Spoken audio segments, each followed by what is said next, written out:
ஆண்டவரும் இரட்சகருமான இயேசு கிறிஸ்துவின் ஈடு இணையற்ற நாமத்தில் அன்றன்றுள்ள அப்பம் வாசகர்களுக்கு எங்கள் அன்பின் வாழ்த்துக்கள்.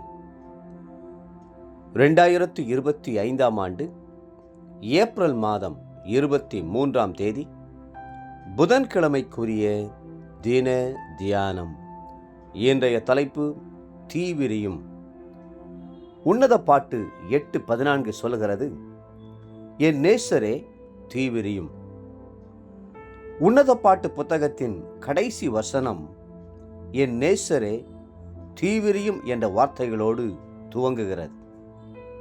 அதுபோலவே பரிசுத்த வேதாகமத்தின் கடைசி அத்தியாயத்தின் கடைசி வசனத்தின் முந்தைய வசனம் மெய்யாகவே நான் சீக்கிரமாய் வருகிறேன், ஆமேன், கர்த்தராகிய இயேசுவே வாரும் என்கிற வாக்கியங்களை கொண்டிருக்கிறது.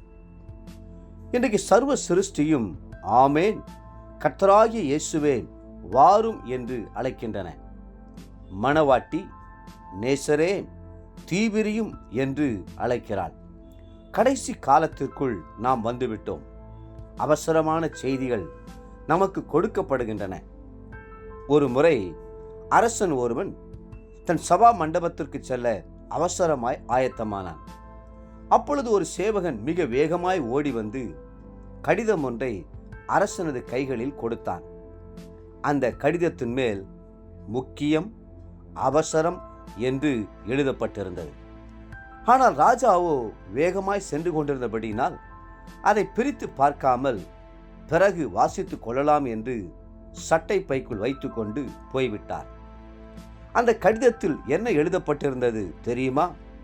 ராஜாவே, இன்று சபை மண்டபத்திற்கு செல்ல வேண்டாம், அங்கே சிலர் உம்மை கொல்வதற்கு சதி செய்து கொண்டிருக்கிறார்கள் என்று எழுதப்பட்டிருந்தது. ஆனால் ராஜா அதை வாசிக்காமல் சென்றதினாலே கொலையாளிகள் அவரை சூழ்ந்து கொண்டார்கள், கொலை செய்தார்கள். அவர் மரித்த பிறகுதான் அவர் வசமிருந்த கடிதம் வெளியே எடுக்கப்பட்டது. அவர் முதலிலேயே வாசித்திருப்பார் என்றால் மரணத்திற்கு தப்பியிருக்கலாம் அல்லவா? இப்படித்தான் கர்த்தரும் பல அவசர செய்திகளை நமக்கு அனுப்பி கொண்டே இருக்கிறார். கர்த்தருடைய வருகை சமீபம் என்பதற்கான அடையாளங்களை எல்லாம் காண்பித்துக் கொண்டிருக்கிறார். அவருடைய எச்சரிப்பின் சத்தத்தை நாம் அசட்டை செய்துவிடக்கூடாது.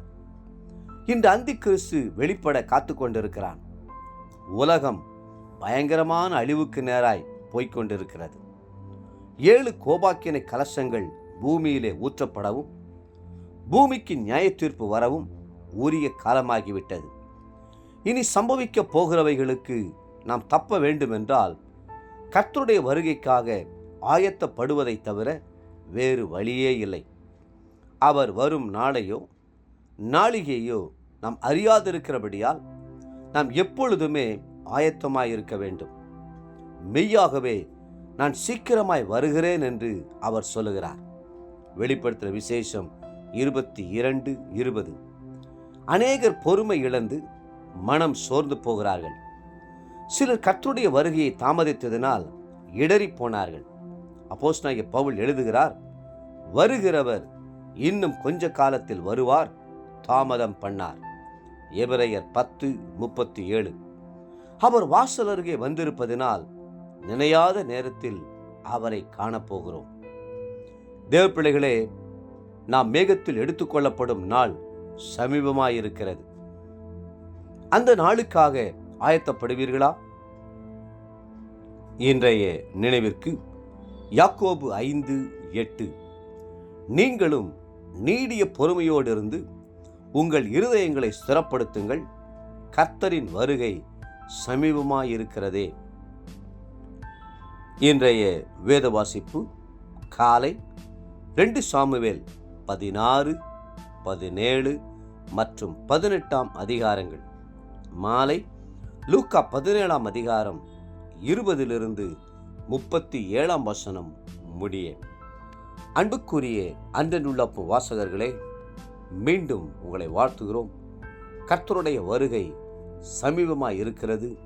கர்த்தருடைய வருகைக்கு ஆயத்தப்படுங்கள். கர்த்தர் தாமே உங்களை ஆசீர்வதித்து மென்மேலும் உயர்த்துவாராக. ஆமென்.